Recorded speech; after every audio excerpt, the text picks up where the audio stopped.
ವಿಜಯಪ್ರಭಾಸ್ ನ್ಯೂಸ್ಗೆ ಸ್ವಾಗತ.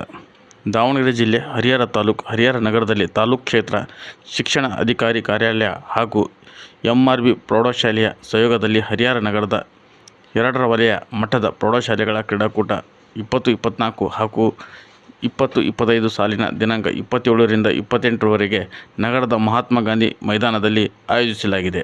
ಇಂದು ನಡೆದಿರುವ ಥ್ರೋಬಾಲ್, ವಾಲಿಬಾಲ್, ಖೋ-ಖೋ ಆಟಗಳು ಹಾಗೂ ವೈಯಕ್ತಿಕ ಆಟ, 100 ಮೀಟರ್ ಓಟ, 200 ಮೀಟರ್ ಓಟ, 400 ಮೀಟರ್ ಓಟ, 800 ಮೀಟರ್ ಓಟದ ಉದ್ದ ಜಿಗಿತ ಇನ್ನೂ ಅನೇಕ ಆಟಗಳು ನಡೀತಾ ಇದೆ. ವಾಲಿಬಾಲ್ ಪಂದ್ಯದಲ್ಲಿ ಕೊಂಡಜ್ಜಿ ಶಾಲೆಯ ಪ್ರಥಮ ಸ್ಥಾನ, ದ್ವಿತೀಯ ಸ್ಥಾನವನ್ನು ಪಡೆದಿದ್ದು ತರಳಬಾಳು ಶಾಲೆಯ ಪಾಲಾಯಿತು.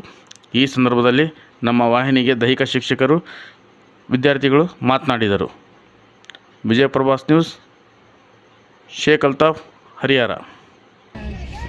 ಗೆಲ್ಲಿಸಿದಂತಹ ನಮ್ಮ ಶಾಲೆಯ ದೈಹಿಕ ಶಿಕ್ಷಕಿಯಾದ ಶೀಲಾ ಮೇಡಮ್ ಅವರಿಗೆ ನಾನು ಧನ್ಯವಾದಗಳನ್ನು ಕೇಳಿಕೊಳ್ಳುತ್ತೇನೆ. ಹಾಗೆ ನಾವು ತಾಲೂಕು ಮಟ್ಟದಲ್ಲೂ ಗೆದ್ದು ಜಿಲ್ಲಾ ಮಟ್ಟದಲ್ಲೂ ಗೆದ್ದು ಇನ್ನು ಮುಂದೆ ಪ್ರಯತ್ನ ಮಾಡ್ಕೊಂತ ಗೆಲ್ಕೊಂತ ಹೋಗ್ತೀವಿ ಅಂತ ಕೇಳಿ. ಈ ಆಟದಲ್ಲಿ ನಿಮಗೆ ಆಪೋಸಿಟ್ ಯಾವ ತಂಡ ನಿಮಗೆ ತರಳಬಾಳು ಶಾಲೆ ಬಿದ್ದಿತ್ತು.